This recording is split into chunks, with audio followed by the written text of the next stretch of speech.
ঢাকা বিশ্ববিদ্যালয়ের কেন্দ্রীয় ছাত্র সংসদ ডাকসু ও হল সংসদ নির্বাচন ঘিরে আনুষ্ঠানিকভাবে প্রচারণার মাঠে উত্তাপ ক্রমেই বাড়ছে। একদিকে প্রার্থীদের নানা ধরনের আচরণবিধি লঙ্ঘনের অভিযোগ, অন্যদিকে কমিশনের একপক্ষীয় আচরণের সমালোচনা, আবার কোথাও সহিংসতার ঘটনাও ঘটছে।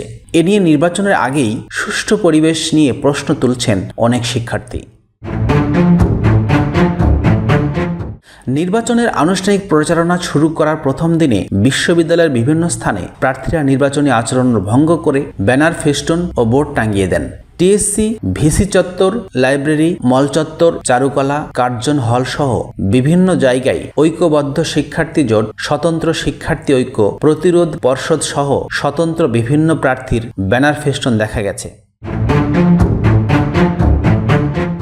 আচরণবিধি অনুযায়ী শুধু সাদা কালো পোস্টার, লিফলেট ও হ্যান্ডবিল ছাপানো ও বিলি করার অনুমতি রয়েছে। কাপড়, পিভিসি বা অন্য কোনো মাধ্যমে ব্যানার, ফেস্টুন বা বোর্ড টাঙানো নিষিদ্ধ।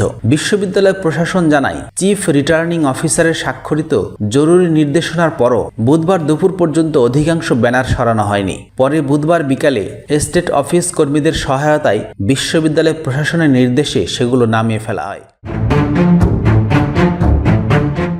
হলগুলোর শিক্ষার্থীদের অভিযোগ, হলে হলে বিভিন্ন প্রার্থী নির্ধারিত সময় রাত 11টার পরও প্রচারণা চালাচ্ছেন, অনুমতি না নিয়ে রুমে রুমে প্রবেশ করছেন। এ নিয়ে শিক্ষার্থীদের সামাজিক যোগাযোগ মাধ্যমে উদ্বেগ প্রকাশ দেখা যায়। নির্বাচন কমিশনের চিফ রিটার্নিং অফিসার অধ্যাপক জসিমউদ্দিন বলেন, অনেক প্রার্থী আচরণবিধি সম্পর্কে ওয়াকিবহাল হচ্ছে না। অনেকে না জেনেই এসব পোস্টার, ফেস্টুন লাগিয়েছেন। যারা আচরণবিধি লঙ্ঘন করছে তাদের আমরা ইতিমধ্যে নোটিশ দিয়ে সরিয়ে নিয়েছি। এরপর যদি আবার কেউ এগুলো লাগায় শাস্তিমূলক ব্যবস্থা নেওয়া হবে।